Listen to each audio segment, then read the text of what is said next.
জয় নিতাই, জয় গৌর। সুধী ভক্তবৃন্দ, আমাদের ভাগবত মাধুরী চ্যানেলটি আপনাদের উপস্থিতির জন্য আপনাকে স্বাগত জানাই। জগতের আজকে এমন একটা দিন, যে দিন চির অক্ষয় হয়ে থাকে, যে ধামের কথা বাইরে থেকে বসে চিন্তা করলে ধামের মহিমা ধামে বসেই চিন্তা করা হয়, সেটা হচ্ছে জগন্নাথ ধাম। জগতে আমরা জানি, যদিও বৃন্দাবন সর্বশ্রেষ্ঠ স্থান, সর্বশ্রেষ্ঠ আমার সে রাধাকুণ্ড, তবুও মহিমার দিক দিয়ে জগন্নাথ ধাম সমভাবে, কারণ যে ধামে বসে শুয়ে শুয়ে চিন্তা করলেও সেই ধামেরই চিন্তা করা হয়, সেই ধাম জগন্নাথ ধামে আজকে শ্রী জগন্নাথ দেবের স্নান যাত্রা উৎসব। মহাজন বলেছেন যে রথাগ্রে জগন্নাথ দর্শন করলে তার আর পুনর্জন্ম হয় না। রথাগ্রে বামন দর্শন ও পুনর্জন্ম ন বিদ্যতে। সুতরাং সেই জগন্নাথ ধামের কথা আমি যেখানে বসেই ভাবি না কেন, আমরা যেমন তাকে তার কৃপা প্রাপ্ত হই। কাজে এই সব কিছুর পিছনে যিনি রয়ে গেছেন, তিনি অখিল ব্রহ্মাণ্ড নায়ক, আমার কলি পাবন অবতার গৌর সুন্দর। তার কৃপাতেই আজকে আমরা এত কিছু জানতে পারলাম। আজকে যে বৃন্দাবনের মহিমা বা জগন্নাথ ধামের মহিমা, এটা যদি গৌরাঙ্গ না হতো আমরা হয়তো জানতে পারতাম না। আমাদের গৌরহরির অশেষ করুণা কলিজীবের প্রতি, তাই তো তিনি এসে কলিজীবকে উদ্ধার করার জন্য প্রথমেই বললেন, হরের নাম হরের নামৈব কেবলম কলৌ নাস্তেব নাস্তেব নাস্তেব গতিরন্যথা। শুধু হরিনাম। সুতরাং আজকের এই শুভ দিনে আমরা নিরন্তর যেখানেই থাকি না কেন, মনে মনে আমরা জগন্নাথ ধামেই বিরাজ করব, জগন্নাথ দেবের স্নান যাত্রা দর্শন করব, এবং স্নান যাত্রা দর্শন করে আমরা আমাদের জীবন ধন্য হবে। তো জগন্নাথ দেব সম্বন্ধে, স্নান যাত্রা সম্বন্ধে শাস্ত্রে বিশেষ কোথাও বলা নাই।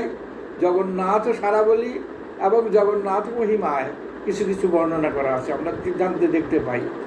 সেখানে জগন্নাথ মন্দিরের 4টা দ্বার, সিংহদ্বার, ব্যাঘ্রদ্বার, অশ্বদ্বার এবং সবার দক্ষিণে হলো আপনার দ্বার। সুতরাং সেই দ্বারের সবার দক্ষিণে, সেই দ্বারের শেষে রয়ে গেছে একটা বিশাল কূপ, যে কূপের জল দিয়াই জগন্নাথ দেবকে স্নান করেন। কথিত আছে এই কূপের যে জল, সেটা নাকি পতিত পাবনী গঙ্গায় সে নিজ দিয়ে বয়ে গেছে, এবং সেই কূপের মধ্যে অবস্থান করছেন মা গঙ্গা। যেমন নাকি জগন্নাথ ধামে লক্ষ্মী দেবী স্বয়ং অবস্থান করছেন জগন্নাথ দেবের সেবার জন্য, ঠিক তেমনি মা গঙ্গাও জগন্নাথ দেবের সর্বতভাবে সেবা করার জন্য যেন সেই ওই কূপের মধ্যে রয়ে গেছেন। কি করা হয় না, জগন্নাথ দেবকে স্নান করানো হয় কতটা দিয়ে? 108 কলসি জল দিয়ে।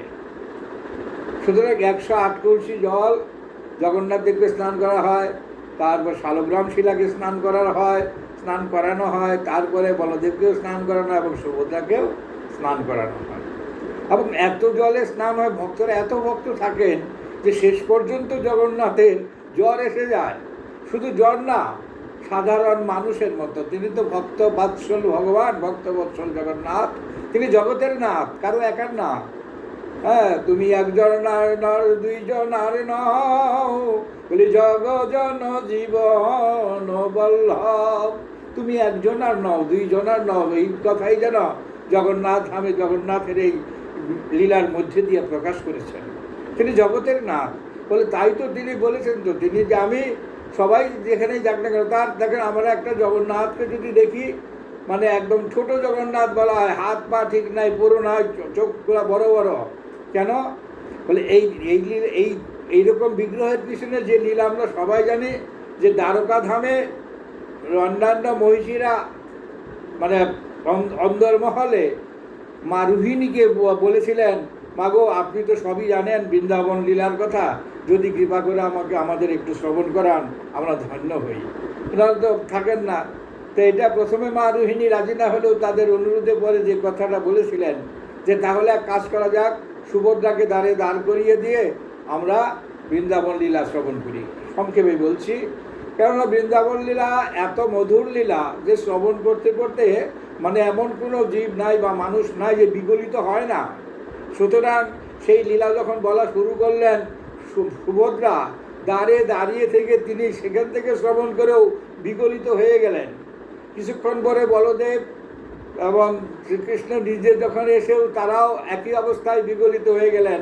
আর ঠিক এই রূপটা, এই লীলাটা দর্শন করলেন অদূর থেকে আমার নারদজি। নারদজি এসে লীলা করার পরে তিনি বললেন, তোমার প্রভু অনন্ত লীলা, তার মধ্যে এই লীলা কোথায়, কেমন? তখন তিনি বলে করে দিলেন যে না, এই লীলাতেই কলি, এই রূপেই আমি কলিতে অবস্থান করব জগন্নাথ ধামে। এটা আমি সংক্ষেপে বললাম। এটা বিশাল অনেক বড় জিনিস। তার লীলা অনন্ত, তার সব কিছুই অনন্ত। সুতরাং অনন্তের যে লীলা, সুতরাং আমরা সেটা সাধারণ বলে নরে কি সম্ভব রে এই অনন্তের লীলা বর্ণনা করে, নরে মানুষের পক্ষে সম্ভব না। কারণ তিনি করতুম অকর্তুম অন্যথা করতুম, তিনি সরাট, তিনি বিভু, তিনি বিভু চৈতন্য। সুতরাং তার লীলা বর্ণনা করা সাধারণ মানুষের পক্ষে। তা যাই হোক, আমরা জগন্নাথ দেবকে স্নান করে কি দেখা গেল যে সাধারণ ভক্তের মতো, সাধারণ মানুষের মতো জগন্নাথ দেবের জ্বর এসে যায়। 15 দিন ধরে, আজ থেকে 15 দিন পরে রথযাত্রা শুরু হবে। এই 15 দিন তিনি জগন্নাথ দেবের মন্দিরে বছরে এই 15 দিন ভোগরাগ বন্ধ থাকে। শুধু ওই পাচন যেটা বলা হয়, আমাদের ছোটোবেলায় আমরা দেখেছি পাচন, জ্বর হলে পরে পাচন খাওয়াতো। হ্যাঁ, সেই পাচন খাওয়া যায় না, পাচন খেতেও যেন এসে যায়। সেই পাচন খাইয়ে খাইয়ে তাকে 15 দিন রাখা হয়। সুতরাং অপার মহিমা এই জগন্নাথ আমরা জানি। এবং পরবর্তীকালে এই যে যতগুলো যা কিছু দেখেন, একমাত্র শ্রী গৌর হরির কৃপায় আমরা জানতে পেরেছি। তিনি আমাকে জানিয়ে দিয়েছেন। তিনি যদি না জানাতেন তাহলে আমাদের পক্ষে জানা সম্ভব হতো না। তাই তো মহাজন হাত দিলেন যে মহাপ্রভুর যে অবতার, এই অবতারটা সম্পূর্ণ আলাদা। এমন অবতার হয় নাই, হবে না। 1000 কলিযুগের মধ্যে একটা কলিযুগে শ্রীমান মহাপ্রভু আসেন, আর সেটা এই কলিযুগ।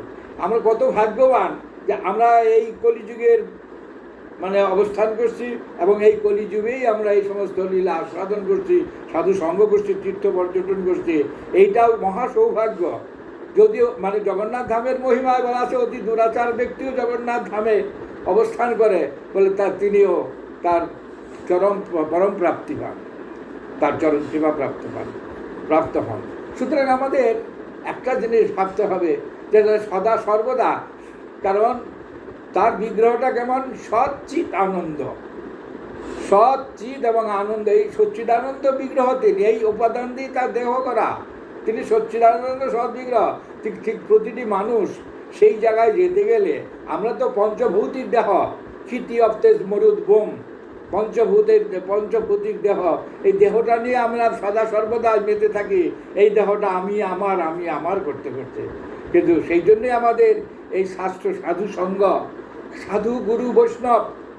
মহাপ্রভু বলেছেন যে ভ্রমিতে কোনো ভাগ্যবান জীব গুরু কৃষ্ণ প্রসাদে পায় ভক্তিলতা বীজ। সুতরাং গৌর হরির কৃপার কথা আমার পক্ষে বলা সম্ভব না। কারণ কেননা তার লীলা অপার লীলা, তিনি বিভু, তার লীলা বপু তাহারও প্রকাশ। সুতরাং এই যে নরলীলায়, তিনি বৃন্দাবনেও নরলীলায় এসেছিলেন। কেননা ত্রেতা যুগে সত্য শাস্ত্র কি বলল, কৃতে যধ্যায় বিষ্ণু দাদা জগত যজ্ঞই দা পরে পরিচর্যাঙ্গল ধরি কীর্তনাথ। সত্যযুগে শ্রীহরি ছিলেন, ত্রেতা যুগে প্রভু রামচন্দ্র, তিনি মর্যাদা পুরুষোত্তম। তারপরে শ্রীকৃষ্ণ, তিনি লীলা পুরুষোত্তম। আর কলিতে শ্রী গৌরাঙ্গ প্রেম পুরুষোত্তম। এই প্রেমের মূরতি তিনি, প্রীতির মূরতি। মহাজন বললেন প্রীতির মূরতি। প্রীতি মূরতি কি রূপ রূপধর, বলে ওই ছন প্রতি অঙ্গবন্ধ। প্রীতি মূরতি কি? সুতরাং প্রীতির মূরতি মহাজন গৌর সম্বন্ধে বলতে গিয়ে সব হারিয়ে ফেলেছেন। ঠিক খুঁজে পাচ্ছে না তাকে কি উপমা দেওয়া যায়, কার সঙ্গে তোলা যায়। চাঁদের সঙ্গে তুলনা করেছেন, চাঁদে কলঙ্ক আছে, আমার শ্রী গৌর হরিতে, শ্রী গৌরতে কোনো কলঙ্ক নাই, নিষ্কলঙ্ক চন্দ্র, নিষ্কলঙ্ক গৌরচন্দ্র। সেই গৌরাঙ্গ মহাপ্রভুর কৃপায় এই কলিজীব আমরা ধন্যাতি ধন্য। আমাদের জনম সার্থক জনমগ জন্মেছে এই দেশে এই সময়ে, এটা মনে রাখতে হবে।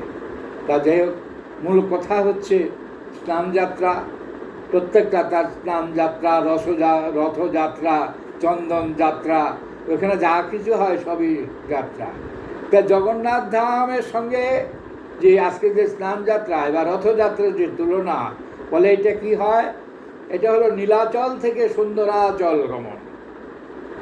নীলাচল কোনটা? জগন্নাথ মন্দির নীলাচল, আর মাসির বাড়ি বা গুন্ডিচা মন্দির সেটা হলো সুন্দরাচল বা বৃন্দাবন। এটা আজকের যেহেতু স্নানযাত্রা, এটা আমরা সংক্ষেপে না বললেও এত এত এত বড় লীলা বিস্তীর্ণভাবে বলা সম্ভব না। সুতরাং এই থেকে নীলাচল থেকে সুন্দরাচল যাত্রা হয় রথযাত্রার দিন। কেন যাত্রা করেন? না জগতের লোককে কৃপা করার জন্য। কিন্তু এই যে 15টা দিন, এই 15 দিন আমাদের অপেক্ষা করতে হবে সেই সুদিনের জন্য। জগন্নাথের কাছে আমরা, জগন্নাথ দেবের তিনি কৃপা করে, আপনারা সবাই জানেন বলদেবের রথ চলে যায়, সুভদ্রার রথ চলে যায়, জগন্নাথের রথ কোটি লোকে টানলে পরেও এক ইঞ্চি সরাতে পারেন না। কেন? তিনি নিজেই বলেন আমি জগতের নাথ, আমি এখানে অপেক্ষা করব। যারা সবাই তো জগন্নাথ মন্দিরে প্রবেশ অধিকার পায় না, সুতরাং যাতে সবাই জগতের নিচু উঁচু নিচু বড় সবাই, হিন্দু বৌদ্ধ মুসলমান যারা যারা আছে সবাই যাতে আমাকে দর্শন করতে পারে, আমি এখানে দাঁড়িয়ে তাদের দর্শন করব, আমি দর্শন দেব। এবং দর্শন করলে কি হয়? ওই যে মহাজন বললেন যে রথাগ্রে বা আমার দর্শনম পুনর্জন্ম নবিদ্যতে। যদি রথাগ্রে জগন্নাথের দর্শন করা যায়, তার কোনোদিনই আর পুনর্জন্ম হয় না, এই থেকে মুক্তি পেয়ে যায়, তার আর কোনো চিন্তা নাই। সুতরাং আমরা যারা যেতে পারি না জগন্নাথ দর্শনে, যাদের যাওয়া সম্ভব হয় না, তারা মনে মনেও যদি রথের দিন বা রথের দড়ি টানার রথযাত্রার চিন্তা করে রথের দড়ি টানেন এবং রথাগ্রে জগন্নাথকে দর্শন করেন, তারা ঠিক একই ফল প্রাপ্ত হন। দুঃখ করার কোনো কারণ নেই, সবার পক্ষে রথযাত্রা যাওয়া সম্ভব না। আর আমার তো আমি নিজের কথা আর কি বলবো, যা হয়েছে প্রথম জন্মে, এই জীবনে আর কবে কিনা জানি না, সেটা একমাত্র জগন্নাথই জানেন, আর জানেন ভক্তগণ। কারণ ভক্ত কৃপা ছাড়া জগতে সাধন ভজন, যে সাধন এবং ভজন দুইটা আলাদা আলাদা জিনিস। সাধনে ভাবিবে যাহা, সিদ্ধ দেহে পাবে তাহা। সাধন করেই সব ভজনের যোগ্যতা আনতে হয়। সাধন করলে তাকে পাবো না, বলে তাহলে সাধন করবো কেন? করবো ভজনের যোগ্যতা আনার জন্য। কারণ সবচেয়ে বড় কথা হলো, মহাপ্রভু যে 4টা জিনিস নিষিদ্ধ করে গেছেন, তার মধ্যে একটা প্রথমটাই হলো প্রাণী হত্যা করে সেটা গ্রহণ করা, নিষিদ্ধ করে গেছেন। আর কি? আরেকটা হলো জুয়া খেলা। জুয়া খেলা দেখেন, অন্যদের কার কথা, পাণ্ডবরা হেরে গেল জুয়া খেলে।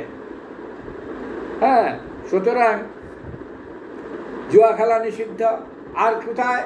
মদ্যপান, নেশা করা, যে কোনো নেশা করা, কোনো নেশা করাই সম্ভব না। 1, 2, 3, 4 নম্বর পরস্ত্রী গমন, এটা উভয়ের ক্ষেত্রেই প্রযোজ্য। এই কটা জিনিস হলে ভজন, যতই ভজন করুক না কেন, কিচ্ছু হবে না। এই 4টা জিনিসকে সবার আগে, আমি এক কথাই বলি, সবারকে সরাসরি বললে তো অনেকে তো কষ্ট পেতে পারেন, আমি এক কথাই বলি, অহিংস হতে হবে। অহিংসা পরম ধর্ম, ধর্ম ভূষণম পৃথিবী ভূষণম রাজা বিদ্যা সর্বস্ব ভূষণম। অহিংসা হতেই হবে, হিংসার দ্বারা কোনো কিছু শুভ কাজ করা যায় না। সুতরাং হিংসা বর্জন করাই আমাদের একমাত্র কর্তব্য। অহিংসা দ্বারা কোনো কিছুই হবে না। কোনো দিন জন্মান্তরে আমাদের 84 লক্ষ যদি ভ্রমণ করতে হয়, স্থাবর জঙ্গমাদি কৃময়ার শব্দ পশুবনরা, 30 লক্ষবার পশু জন্ম হয়, 20 লক্ষবার বৃক্ষজনী প্রাপ্ত হই, 11 লক্ষবার কৃমিকীট, 9 লক্ষবার জলচর প্রাণী, 10 লক্ষবার পক্ষী করলে যেতে হয়, 4 লক্ষ মানবজনী। এই তো আমাদের, তার মধ্যে 2 লক্ষ কুল ভিল নাগা, যারা কাঁচা মাংস খায়, যাদের কোনো রকম ঈশ্বর বোধ নাই, সেই 2 লক্ষের এই যে শেষ কিনা জানি না। সুতরাং মহাপ্রভু সেই যে অভয় বাণী, হে জীব মা ভই, হরের নাম হরের নাম হরের নামৈব কেবলম, কলৌ নাস্তেব নাস্তেব নাস্তেব গতিরন্যতা, হরের নামৈব কেবলম। যারা দেখালো, আমরা অনেকেই সবাই হয়তো সব কিছু সংস্কৃত শ্লোক পড়া সম্ভব না, জানি না, কিন্তু মহাপ্রভু এত সহজ করে গেলেন, কেবল একটা বিশেষণ ব্যবহার করলেন, তোমরা যদি গীতা পাঠ আমাদের কর্তব্য। এবং শ্রীমদ্ ভগবদ গীতা, গীতা যে শ্লোকগুলো সেগুলো অত্যন্ত কঠিন, যারা সাধারণ শিক্ষা দীক্ষা কম আছে তারা পারবেন না।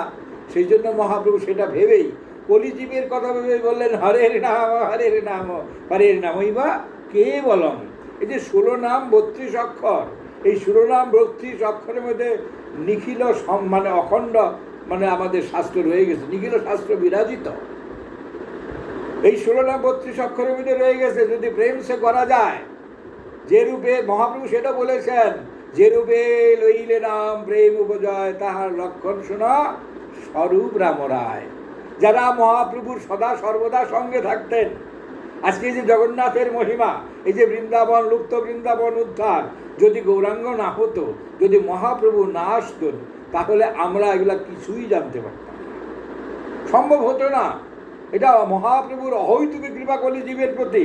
এবং প্রণমঃ কলিযুগ সর্বযুগ সার, কলিযুগ মহাভাগ্যবান, যে এই কলিতে, যেই কলিতে মহাজন বললেন না, বলি ধন্য কলিযুগ ধন্য, বলে কোন কলিযুগ, বলি যেই কলিতে শ্রী চৈতন্য, ধন্য কলিযুগ ধন্য।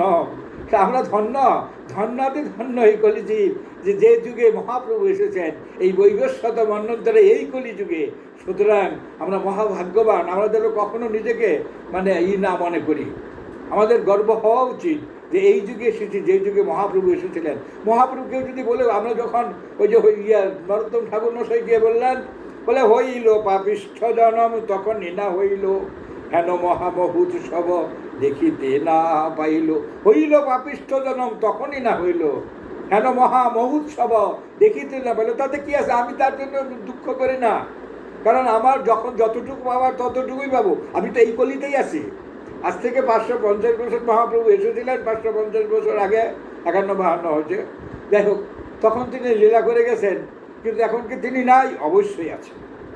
অদ্যাপি সেই লীলা করে গোরা রায়, কোনো কোনো ভাগ্যবান দেখিবারে পায়। অদ্যাপি সেই লীলা করে গোরা রায়, কারণ লীলা দেখার মতো যোগ্য দেহ তৈরি করতে হবে। লীলা শ্রবণ করে, লীলাকে শ্রবণ ইন্দ্রিয় দিয়ে যখন যাবে, তখন ভিতরে সেটাকে, ভাগবতে বললেন সত্যম হৃদি অবরুদ্ধতে, সেটাকে ভিতরে হৃদয়ে বৃন্দাবনে ইয়ে করে রাখো, আটকে দাও, বেরিয়ে যেতে না পারে। রাখো প্রেম অন্তরে ধরিয়া, মানে প্রেমটা বাইরের প্রকাশে লোককে দেখায় কানলাম হাসলাম ইত্যাদি দরকার নাই। রাখো প্রেম হৃদয়ে ধরিয়া, হৃদয়ে ধরে ধারণ করে রাখতে হবে। তাই বললেন মহাজন ভাগবত বলেছেন যে সত্যম হৃদি অবরুদ্ধতে, ভগবানকে, ভগবানের লীলা স্মরণ মনন সদা সর্বদা আমাদের প্রত্যেকেরই করা উচিত। কেননা আমাদের জীবন তো অনিত্য জীবন, কলি হত জীব, অন্য কোনো যুগে হতে বলা হয় নাই। সত্য যুগে 1,00,000 বছর পরমায়ু ছিল, এর আগে একটু আগে পরে মারা যেত না। কলির পরমায়ুও ছিল 17,28,000 বছর, সত্য যুগে জানি তাই। সত্য যুগের পরমায়ু ছিল 17,28,000 বছর, মানুষের পরমায়ু ছিল 1,00,000 বছর। আবার সেই যুগের অবসানে আসলো ত্রেতা যুগ। ত্রেতা যুগেরও পরমায়ু কমে গেল, একদম 17 লক্ষ থেকে 12,96,000। মানুষের পরমায়ু মাত্র 10,000। কিন্তু জ্যেষ্ঠের আগে কনিষ্ঠ মারা যেত না। আমরা রামায়ণে পাই, শ্রীরাম করেন রাজ্য ধর্ম পরায়ণ, রাজ্যে নাহি দুর্ভিক্ষ কি অকাল মরণ। অকাল মরণ হতো না রামরাজত্ব। এখন আমরা বলি রামরাজত্ব, আবার রামরাজত্ব শুরু হয়ে গেছে, কে জানে কোন দিকে যাবে, কারণ তার ইচ্ছেই পূর্ণ হবে। এখানে কোনো রাজনীতি দিয়ে কোনো কথা নাই, আমাদের শাস্ত্র যা বলেছে আমি তাই বলছি। রাম রাজত্ব করেছেন, সেই কথা এখনো লোকের মুখে মুখে চলছেন। অকাল মরণ ছিল না, আমাদের সংবিধান আছে কোনো লোকে না খায় মারা যাবে না, কিন্তু সেটা কতটা কি করা হয় সেটাই হলো কথা। তা একদিকে গেলে এটা যেমন, ঠিক তেমনি আবার ত্রেতা যুগের অবসানে আসলো দাপর যুগ। দাপর যুগে কি হলো, দাপর যুগের পরমায়ু কমিয়ে করা হলো 1,000 বছর, 10,000 থেকে। হ্যাঁ, যুগের পরমায়ু 8,64,000 বছর। এই দাপরের অবসানেই কলির, আমরা কলির প্রথমেই আছি এখনো। এবং কলিযুগ কিছুই হয় নাই। কতদিন হয়েছে মাত্র? এই 5,000, আজ থেকে 5,000 5,500 বছর আগেও দাপর যুগ ছিল। এখনও বৃন্দাবনে গেলে, বর্ষণায় গেলে বা ইমলি তলার ইমলি গাছটা জয়নিতাই দাপর যুগের রাধারানী লাগানো গাছ এখনো বর্ষণায় আছে, আমরা দেখতে পাই। সুতরাং এমন কোনো দিন বেশি দিন হয় নাই, এই তো সেদিনের কথা। এখনো বৃন্দাবনে যদি অনুভবী ভক্ত বৃন্দাবন 84 রোজ বৃন্দাবন ঘুরে বেড়ায়, এখনো চারদিকে যেন সেই মানে আমার গোবিন্দ এখনো যেন লীলা করেন। এখনো বিকালবেলায় ধেনুবৎস যখন ফিরে গুধূলির সময় একবার ধুলায় ধূসরিত হয়ে যায় গোধূলির লগনে। সুতরাং তাদের লীলা দর্শন করার মন নিয়ে যেতে হবে, সেই নয়ন নিয়ে যেতে হবে। নয়নটাকে দেখার বলছে তোমার প্রতিটি ইন্দ্রিয়কে অনুগত করে নিতে হবে, ইন্দ্রিয়কে তার মধ্যে নিয়োজিত করে দিতে হবে। ঋষিকে গোবিন্দ সেবা, নারদ শাস্ত্র বলে ঋষিকে হৃদয় মানে অর্থাৎ ইন্দ্রিয় দিয়ে গোবিন্দের সেবা করতে হবে, প্রতিটি ইন্দ্রিয়। সুতরাং সেই দেখার নয়ন নিয়ে গেলে এখনো ব্রজলীলা দর্শন হয়, এখনো গৌর নবদ্বীপের গৌরলীলা বা নীলাচলে মহাপ্রভুর লীলা আমরা সর্বদাই আস্বাদন করতে পারি। কিন্তু সেই যোগ্যতা থাকা দরকার, সেই অনুভব থাকা দরকার। মহাপ্রভু তিনি করুণাঘন বিগ্রহ, তিনি করুণা করতে এসেছেন। আমি কাউকেই বাকি রাখবো না, আমি কাউকে, সেই জন্য তিনি একাই আসেননি। রাধা সুবলিত তনু একদিকে, আরেক দিকে ওই বলদেব অর্থাৎ নিতাই চাঁদকেও তিনি এই লীলাতে নিয়ে এসেছেন। মানে তিনি কাউকে এমন করে না, তিনি সব ভক্তদের, তার পরিকর যারা ছিল প্রত্যেকেই বিভিন্ন জায়গায় এসেছিলেন। এবং তারপর তিনি নিজে যখন নবদ্বীপে নিমাই ছিলেন আর 24 বছর, সেই 24 বছরে তিনি বিভিন্ন জায়গায় যে প্রত্যেকে এক কাট্টা করেছিলেন। আমরা জানি রামকেলিতে এসেছিলেন এই আমাদের মানে ইয়েকে সনাতন এবং রূপ সনাতনকে নিয়ে যাওয়ার জন্য মহাপ্রভু এসেছিলেন। তিনি তার পূর্ব পিতৃপুরুষের ভিটা দেখতে যায়, সেখান থেকে আমরা দেখতে পাই যে তপন মিশ্রকে নিয়ে এলেন। তিনি আদেশ, তাকে কৃপা করে, প্রথম মহাপ্রভু যাকে কৃপা করেছেন তিনি তপন মিশ্র শ্রীহট্টে। হ্যাঁ, সেখান থেকে তিনি বললেন যে তুমি কাশীধামে চলে যাও। এবং সেই কাশীধামে আসার পর তার এক পুত্র সন্তান হয়, সেই পুত্রই আমরা পরবর্তীকালে দেখতে পাই যে গোপাল ভট্ট, হ্যাঁ, যার সেবিত বিগ্রহ রাধারমণ। আমরা সবাই জানি রাধারমণটাকে, তার তো সেবিত বিগ্রহ ছিল মানে ইয়াতে জয়নিতাই, ভুল বললাম। তা সুতরাং কী বলো, ওর নাম হলো রঘুনাথ ভট্ট, গোপাল ভট্ট হলো ভেঙ্কট ভট্টের ছেলে। যাই হোক, জয়নিতাই, জয় গৌর। আমরা সেই জন্য মহাপ্রভু সবাইকে একত্র করেছেন, একত্রিত করেই তিনি লীলা করে গেছেন। এবং সেই দিন বলতে হবে, এমন কোনো দিন পার হয়ে যায় নাই। তা হলো সেদিনও যদি না হয়, অদ্যাবধি সেই লীলা করে বেড়ায়। আজকে জগন্নাথ দেবের এই যে এত বছর থেকে জগন্নাথ দেবের স্নান যাত্রা, রথযাত্রা, চন্দন যাত্রা হচ্ছে, যারা অনুভবী ভক্ত তারা জগন্নাথের সেই মহিমা হারে হারে উপলব্ধি করতে পারেন। যখন মহাপ্রভু যদি না আসতেন, আজকে এই জগন্নাথ ধামের মহিমা প্রচারিত হতো না। এটা আমাদের মানে পরম সৌভাগ্য যে মহাপ্রভু যখন নাকি সন্ন্যাস নেওয়ার কথা ঘোষণাই করে দিলেন, তখন মা বলছে, মা সচিমাতা বলে, সচিমাতা আমাদের অনেক কৃপা করে গেছেন, বাবা তুমি খুব দূরে যাবে না, আমি এমন জায়গায় যাও তুমি যেখান থেকে অন্তত তোমার খবরটা যেন পাই। তিনি মাতৃভক্ত ছিলেন, মায়ের আদেশ তিনি অক্ষরে অক্ষরে পালন করেছেন। তাই তো তিনি চিন্তা করলেন যে না, আমি ওই সম্পূর্ণ ভারত ঘুরে ওগুলা কী করতে ঘুরেছেন। তিনি 6 বছর পরিব্রাজক মহাপ্রভু ছিলেন, কিন্তু তার ঠিকানা ছিল শ্রীক্ষেত্র। সেখানেই তিনি শুরু করেছেন তার সন্ন্যাস জীবন যাপন, এবং সেখানেই তিনি অপ্রকট হয়েছেন। অপ্রকট বললে আমি মানি না, মানে আমার মনে হয় মহাপ্রভু সদা সর্বদাই আছেন, তিনি সবার হৃদয়ে রয়ে গেছেন। তিনি তার সেই দেহে নাই, কিন্তু এখনো চিন্তা করলে তার যে লীলা দর্শন আমরা দেখতে পাই। গুরুরধ্ব যে মাথা রেখে একটা হাত রেখে জগন্নাথ দর্শন করতেন, তিনি ওখানে দাঁড়িয়ে। তিনি তো জগন্নাথ দর্শন করেন নাই, ভুল বললাম আমি, কেননা তিনি রাধাভাবে বিভাবিত হইয়া তিনি তার শ্যাম সুন্দরকেই দর্শন করতেন। সুতরাং আমরা কথার কথা বলে দেই যে তিনি গরুর ধ্বজে ওখানে দাঁড়িয়ে তা তিনি জগন্নাথ, না না ওইরকম ভাবনা। তিনি কোনোদিনই জগন্নাথ দর্শন করেন নাই।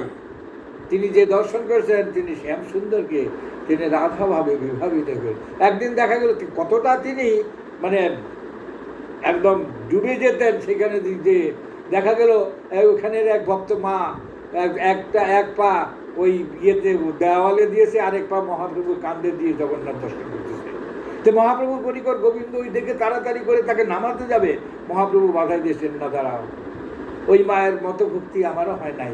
যে মহাপ্রভু নারীকে দর্শন করতো না, স্পর্শ করতো না, কিন্তু আজকে গোবিন্দকে বাধা দিয়ে দিলেন, কেননা ওই মায়ের যা ভক্তি আমার হবে না। মা তো যখন জানতে পারলো যে মহাপ্রভুর কাঁধে পা দিয়েছে, একদম চরণে পড়ে গিয়েছিল, কিন্তু মহাপ্রভু বলছে, মা তুমি কোনো অপরাধ করোনি, এই তো আমার মহাপ্রভু। তার মধ্যে তিনি মহাপ্রভু হলেন কি করে? তিনি এই জগন্নাথের মহিমা আমরা জানি যে জগন্নাথ কি করে হলো, সেটা যদি সংক্ষেপে বলতে হয় যে রাজা ইন্দ্রদ্যুম্ন এবং গুন্ডিচা মাই যে মাসির বাড়ি, মাসি হলো কেন? তো জগন্নাথের মহিমা তো অনেক, আজকে সংক্ষেপেই বলছি। মাসি হলো কেন? মাসি মা গুন্ডিচাকে মাসি বললেন কেন রাজা ইন্দ্রদ্যুম্নের স্ত্রীকে? বলে ইন্দ্রদ্যুম্ন এমন একটা রাজা ছিল, প্রতাপশালী রাজা, যে তার বিশাল সাম্রাজ্য, বিশাল সম্পত্তি। তো জগন্নাথদেরকে এত সুন্দরভাবে, আপনারা সবাই জানেন, নীলমাধবের খবর পেয়ে তিনি তার মানে বিদ্যাপতিকে পাঠিয়ে দিলেন। সেনাপতি বলেন বা একমাত্র প্রধানমন্ত্রীও বলা যায়, বিদ্যাপতিকে পাঠিয়ে দিয়েছিলেন, চারদিকে লোক পাঠিয়েছিলেন, কিন্তু বিদ্যাপতিকেও পাঠালেন। একমাত্র বিদ্যাপতি সেই তার মানে নীলমাধবকে উদ্ধার করার মানে খবর পাওয়ার মানে সমর্থ হয়েছিল, আর সবাই ফিরে এসেছে। তখনকার দিনে দুর্ভেদ্য অঞ্চল, জঙ্গল, পাহাড়, চারিদিকে মানে এমন জলবায়ু ছিল যে অনেকে রাস্তায় পড়েই থাকতেন, ইত্যাদি ইত্যাদি। তা দীর্ঘদিন পরিভ্রমণ করার পর বিদ্যাপতি একটা নারী কণ্ঠ শুনতে পেলেন, তার পিপাসার্থ হয়ে সেখানে জল চেলেন। এত সুন্দরী নারী দেখে তার সে কিছুদিনে কয়েকদিনে থাকার বাদশা জানালেন। সেই নারী আর কেউ না, তিনি সবর রাজা, সবরদের যিনি রাজা আর কি, তিনি বিশ্বাবসুর কন্যা ললিতা। এবং শেষ পর্যন্ত পিতা যখন ফিরে এসলেন, সব আদ্যপান্ত বলার পর তিনি রয়ে গেলেন। তো মানে সুযোগ বুঝে তো বলতে হবে। একদিন বললেন যে তোমার বাবা ফুল টুল নিয়ে সকালবেলা কোথায় যায়? কারণ ওই নীলমাধবে সারা রাত দেবতারা সেবা করতেন, সারা রাত ধরে দেবতারা আসতেন, আর দিনের বেলায় এই বিশ্বাবসু সকালে গিয়ে তার কাহিনী না হয় আরেকদিন বলা যাবে, বিশ্বাবসু কেন এই সুযোগটা পেয়েছিলেন। সবর মানে তিনি ব্যাধ, সবরদের রাজা, নিচু জাতির রাজা, তিনি তার কন্যা। এই দীর্ঘদিন থাকার পরে তাদের ভিতরে ললিতা এবং বিদ্যাপতির মধ্যে একটা বেশ মধুর সম্পর্ক গড়ে ওঠে। শেষ পর্যন্ত বাধ্য হয় তাদের পরিণয় সূত্রে আবদ্ধ করতে। এই পরিণয় সূত্রে আবদ্ধের সুযোগ নিয়ে বলো, দেখো আমি তোমার স্বামী, তুমি যদি আমাকে এই নীলমাধবের কথা একটু বলে না দাও, তাহলে আমি চলে যাব। তখন পিতার কাছে গিয়ে বললো, বাবা তুমি যদি তোমার জামাতাকে নীলমাধবের কাছে নিয়ে না যাও, আমি আত্মহত্যা করবো, একমাত্র মেয়ে তো। তখন বললো যে ঠিক আছে নিয়ে যাব, কিন্তু চোখ বেঁধে নিয়ে যাব। ঠিক আছে অবস্থা, তাই রাজি হলেন। অত্যন্ত বিদুষী মহিলা ললিতা, বুদ্ধিমতী সম্পন্ন।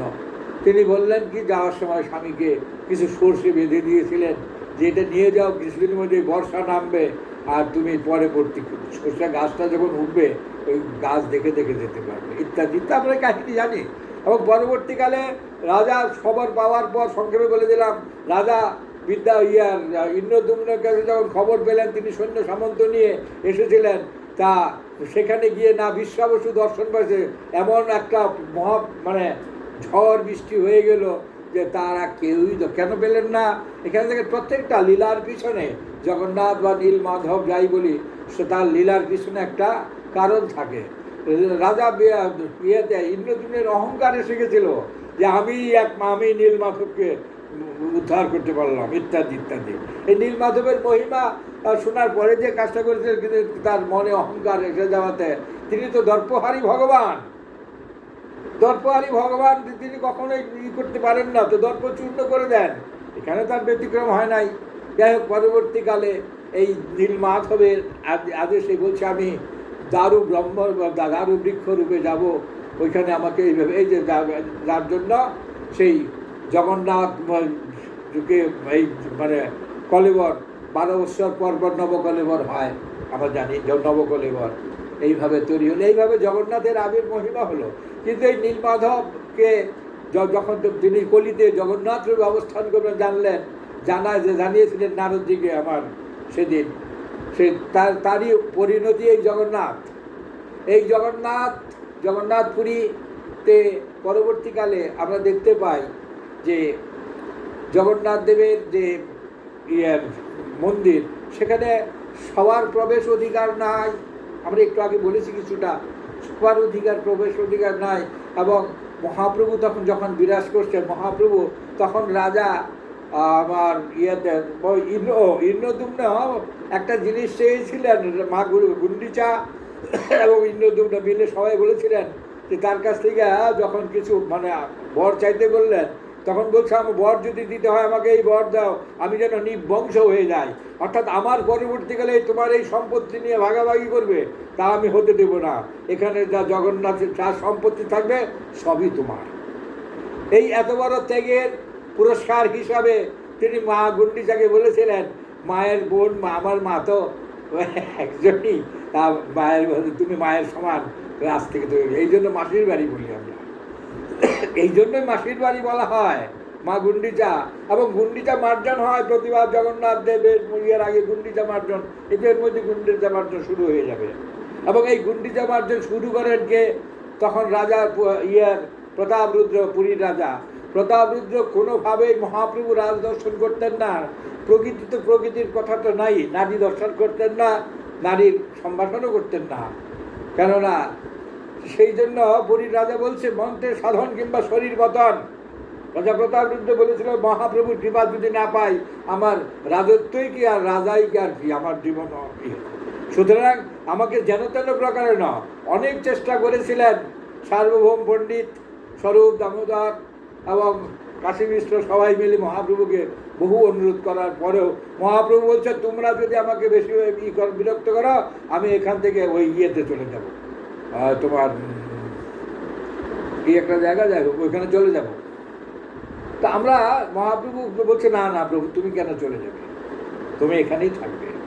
সুতরাং মহাপ্রভু পরবর্তীকালে বুদ্ধি দিলেন এই স্বরূপ দামোদর যে কাজ করবে, রথের দিন রথাগ্রে রাজাকে বলছে তুমি রাজবেশ পরিত্যাগ করে ঝাড়ু নিয়ে ঝাড়ু দিবে রাস্তা, কারণ জগন্নাথ আসবে, ঝাড়ু দেওয়ার পর তারপরে আবার সেখানে জল দিয়ে পরিষ্কার করে দিবে, ঝাড়ু দিবে। আর রথ টানার শেষে যখন মহাপ্রভু ক্লান্ত হবে তখন তুমি সেই গোপীগীতের থেকে একটা শ্লোক পাঠ করবে, তখন দেখবে মহাপ্রভু এটা তোমার দিবে। এই বুদ্ধি দিয়েছিলাম। পরবর্তীকালে আমরা দেখতেও পাই যে রাজা প্রতাপরুদ্র, মহাপ্রভু দেখেছেন যে প্রতাপরুদ্র রাজা হয়েও রাজবেশ পরিত্যাগ করে ঝাড়ু দিচ্ছেন, তখনই মহাপ্রভুর মন কেড়ে নিয়েছিলেন প্রতাপরুদ্রের মন কেড়ে নিয়েছিলেন মহাপ্রভুকে মন জয় করেছিলেন। তারপরেও তিনি পরবর্তীকালে যখন সেই স্বরূপ দামোদরের পরামর্শ অনুযায়ী মহাপ্রভু ক্লান্ত হয়ে বিশ্রাম করছেন, তখন সেকে বলেন তব কথামৃতম তপ্ত জীবনম কবিবিদিতম কল্মষাবহম। এই গোপীগীতের এই শ্লোক তিনি উচ্চারণ করলেন এবং উচ্চারণ করার সাথে সাথে মহাপ্রভু সেই পূর্বলীলা দাঁড়িয়ে দিয়ে তাড়াতাড়ি গিয়ে তাকে মানে একদম আলিঙ্গন দিয়ে বলছে তুমি আমায় দিলে অমূল্য রতন, আমার তো দেওয়ার কিছু নেই, তাই দিলাম আমি তোমাকে প্রেমালিঙ্গন। কিন্তু কিভাবে মহাপ্রভুকে, কিভাবে আমাদের ভগবানকে আমরা পাবো? টাকা পয়সা ধন দৌলত দিয়ে তাকে পাওয়া যায় না। হ্যাঁ, অহংকার অভিমান সেখানে থাকে না। ভগবান অহংকার অভিমান থাকলে ভগবানকে পাওয়া যায় না। বারবার তিনি লীলা প্রকাশ করে গিয়েছেন। তারপরে অন্তত মহাজন বলছে যে অভিমানং সুরাপানং, অভিমান করলে আমি হয়তো মদ খাই না, কিন্তু যদি আমি অভিমান করি তাহলে আমাকে প্রচুর মদ খাওয়ার অপরাধ হয়ে যাবে। অভিমানং সুরাপানং রৌরবং গৌরবং সমান। রৌরব মানে গর্ব, মানে গর্ব হলে পরে কঠিন নরক সেই রৌরব নগরে পতিত হয়। আর প্রতিষ্ঠা সুকরি বিষ্ঠা ত্রয়ং তক্তা হরি ভজেত। এই তিনটা ত্যাগ না করলে হরি ভজনের যোগ্যতা আসবে না।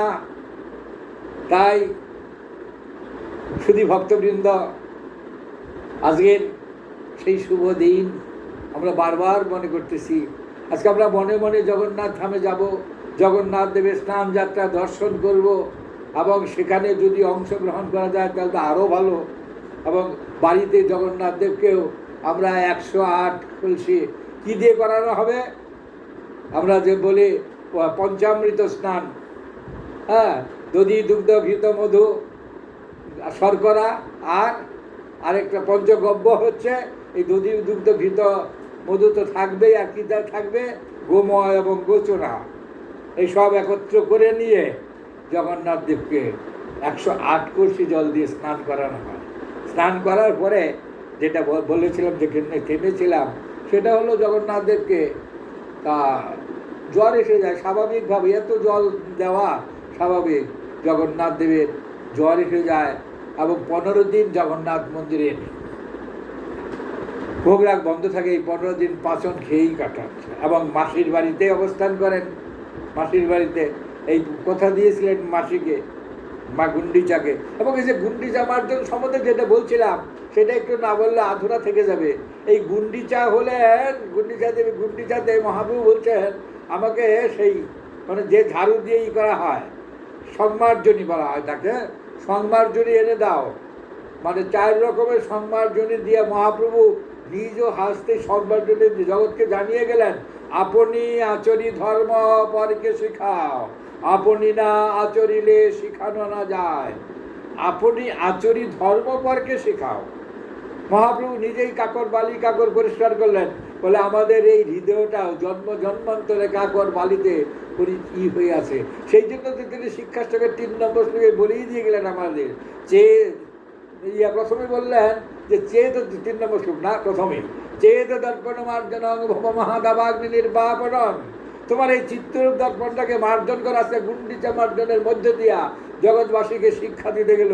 যদি আমাকে পেতে হয়, যদি হরিভজন করার যোগ্যতা আনতে হয়, তাহলে তোমরা এই গুন্ডিচা মার্জন করো আগে। অর্থাৎ তোমার হৃদয়ের এই জায়গাটাকে মার্জন করে নাও। জন্ম জন্মান্তরে কালিমা থাকতেই পারে, থাকাটাই স্বাভাবিক। বিশেষ করে কলিজীবের অহংকার, অভিমান, গর্ব ইত্যাদি ইত্যাদি কত কিছুতে পরিপূর্ণ। কলি একমাত্র জায়গায়, এই যে কথা প্রসঙ্গেই কথা আসে, দেখেন এই কলিতে আমরা জানি যে আমাদের যে মানে সপ্ততল, তারপরে এই পৃথিবীর উপরে স্বর্গলোক, তারপরে আপনার স্বর্গলোকের পরে রয়ে গেছে প্রপঞ্চাতীত অর্থাৎ শিবলোক, স্বর্গের পরে ব্রহ্মলোক, ব্রহ্মলোকের পরে শিবলোক, তপলোক, মহরলোক, এইভাবে গোলক বৃন্দাবন, বৈকুণ্ঠ, তারপরে গোলকধাম। এটা যেটা যখন প্রলয় হয়, মহাপ্রলয়কালে কতটা ধ্বংস হয় যে না শিবলোক আগে পর্যন্ত, অর্থাৎ ব্রহ্মাদিও সার পান না, ব্রহ্মলোক পর্যন্ত ধ্বংসপ্রাপ্ত হয়ে যায়। একটা দুটো জায়গা না, ব্রহ্মলোক পর্যন্ত ধ্বংস হয়ে যায়। তবুও জগন্নাথের মহিমায় বলা আছে, যদি যতবারই সৃষ্টি হোক না হোক কেন, জগন্নাথ ধাম অক্ষুণ্ণ থাকে। জগন্নাথ ধাম চির অক্ষুণ্ণ। জয় জগন্নাথ, জয় জগন্নাথ স্বামী, নয়ন পথগামী ভব তুমি। সুতরাং সেই জগন্নাথের জয় হোক। আমরা 15 দিন পর রথযাত্রা দর্শন করব। রথযাত্রায় যারা যোগ দিবেন, সেই ভক্তদের যদি আমরা যারা যেতে পারবো না, যারা যাবে তাদের চরণ ধরে যদি মাথায় নিতে পারি, তবুও জগন্নাথ দর্শনের পুণ্য সমপুণ্য পাওয়া যাবে। সবার আমি আগেও বলেছি, আবার বলছি, সবার পক্ষে সশরীরে জগন্নাথ ধামে কোটি কোটি লোকের সমাহার হয়। সেখানে মানে যাওয়া একটা বিশাল ব্যাপার। অনেক কোটি জন্মের থাকলে ভাগ্য, বিষয় ছেড়ে হয় বৈরাগ্য। ত্যাগ বৈরাগ্য যতদিন না আসে জগন্নাথ দর্শনের ভাগ্য জুটে না ছুটল। ঘরে বসেই গীতায় ভগবান বলছে না যে অনন্য চিন্তে তোমাং যে জন পর্যবাস হতে তেই সং নিত্যাভিযুক্তানাং যুগক্ষেমং মহাম্যহম। বলি যে জন চিন্তয়ে মুরে অনন্য হইয়া, বলি তারে ভিক্ষা দেই মুই মাথায় বহিয়া। যে জন চিন্তয়ে মুরে অনন্য হইয়া, তারে ভিক্ষা দেই মুই মাথায় বহিয়া। তারপরে বলেছেন, যে মোর দাসেরে করয়ে পালন, তাহারেও করি মুই ভূষণ পালন। আমার চেয়ে আমার ভক্ত বড়, যে আমার ভক্তের সেবা করে আমি তার প্রতি অত্যন্ত কৃত হই, আমার সেবা না করলে চলবে। সুতরাং যে সমস্ত ভক্তগণ, কিন্তু ভগবানের নিজের স্বীকারোক্তি আছে, স্বীকারোক্তি যেখানে আছে বলে আমার চেয়ে আমার ভক্ত বড়, তার প্রমাণ আমরা দেখতে পাই মহারাজ অম্বরীশের ক্ষেত্রে। কি করেছিল মহারাজ অম্বরীশ? এই যে চাতুর্মাস্য চলছে, চাতুর্মাস্য শুরু হয় কবে না? শয়ন একাদশীর থেকে উত্থান একাদশী, এখনো যাই হোক, সুতরাং এই যে 4 মাস, এই 4 মাস আমরা যখন চাতুর্মাস্য চলবে আর কি, চাতুর্মাস্য থেকে এই 4 মাসের মধ্যে আমরা করা উচিত, কিন্তু আমরা একমাত্র দামোদর ব্রতই পালন করি বেশিরভাগ। চাতুর্মাস্য পালন করার সংখ্যা আছে জগতে, কিন্তু খুবই কম। 4 মাস একই নিয়ম, চুলদাড়ি কাটা যাবে না, সাবান ব্যবহার করা যাবে না, ও তো অনেক নিয়ম, অনেক শয়ে হাজার হাজার নিয়ম রয়ে গেছে। কিন্তু তার মধ্যে অন্তত নারদ পঞ্চরাত্রে বলছে যদি একটাও যদি করা যায়, না করা গেলে তাকে তির্যক জনি প্রাপ্ত হয়, সে তির্যক জনিমা বা প্রতি। এই একটা নিয়মও যদি আমরা পালন না করি, সুতরাং এই যে চাতুর্মাস্য ব্রতই বলি বা দামোদর ব্রতই বলি, প্রতিটি ব্রতেরই একটা আলাদা আলাদা মাহাত্ম্য আছে। আমরা সেই অম্বরীশ কাহিনীতে আমরা দেখতে পাই যে ভগবান ভক্তকে কতটা ভালোবাসেন, এবং আমরা পরবর্তীকালে আরও জিনিস দেখতে পারবো। কি বললো? চাতুর্মাসের আমাদের দুর্বাসা মুনি সশিষ্য চলে গেলেন ব্রতের পারণার দিন। আমরা প্রত্যেকেরই পারণার সময় আছে, পারণা এতটার মধ্যে পালন করতে হবে বা এত গতে পালন করা লাগবে ইত্যাদি ইত্যাদি থাকে। পারণা না করলে ব্রতের কোনো ফল হয় না। ঠিক পারণা করার সময় উপস্থিত দুর্বাসা গিয়ে হাজির। মহারাজ অম্বরীশ অহোভাগ্য, তাকে আহ্বান করেছেন, পাদ্য দিয়েছেন, বলছে স্নান করে আসুন, একসঙ্গে পালন করবো। দুর্বাসা মুনি স্নান করতে গিয়ে ইচ্ছা করেই দেরি করতেছে, আর এদিকে পালনার সময় বয়ে যায়। মহাসংকটে, ধর্ম সংকট এটা। অতিথিকে সেবা না দিয়ে আমি যদি পালন করি তাহলে আমার ধর্ম নষ্ট হয়ে যাবে। পরম ধার্মিক মহারাজ অম্বরীশ, তা তিনি যখন তিনি তো ব্যবস্থা করেন, চিন্তামণির যুগায় চিন্তামণি, কোনো চিন্তা নাই। দৈববাণী হইলে অম্বরীশ তুমি তো নিরম্বু করেছিলে, মানে জল, নির্জলা উপবাস করতে, সুতরাং তুমি একটু জল নাও, তোমার তো সেবা করা হবে না, পারণা হয়ে যাবে, আবার এদিকে অতিথি সেবাও হয়ে যাবে।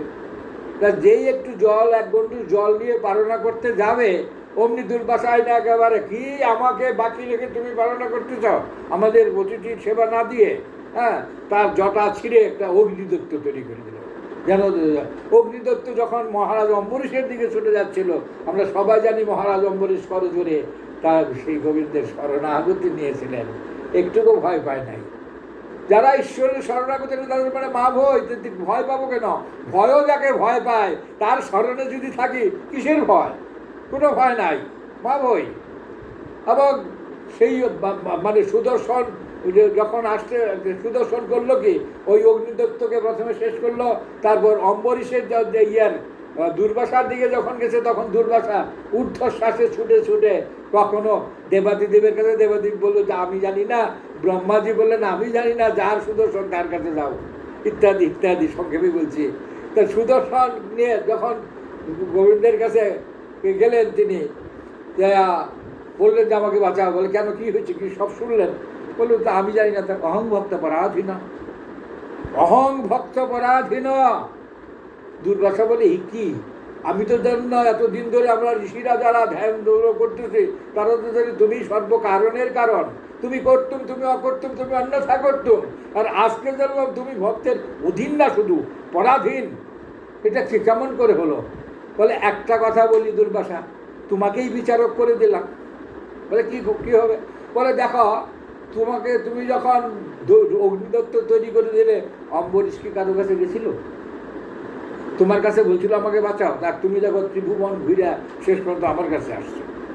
তাহলে শ্রেষ্ঠকে তুমিই না অম্বরীশ। এই কথাটা আমি সংক্ষেপে বললাম, অনেক সুন্দর কাহিনী। তো শেষ পর্যন্ত বলে যে তখন অম্বরীশ দুর্বাসা মুনি বুঝতে পারলেন যে তিনি ভুল করেছেন, বলে আমি তাড়াতাড়ি তখন ছুটে গেলেন।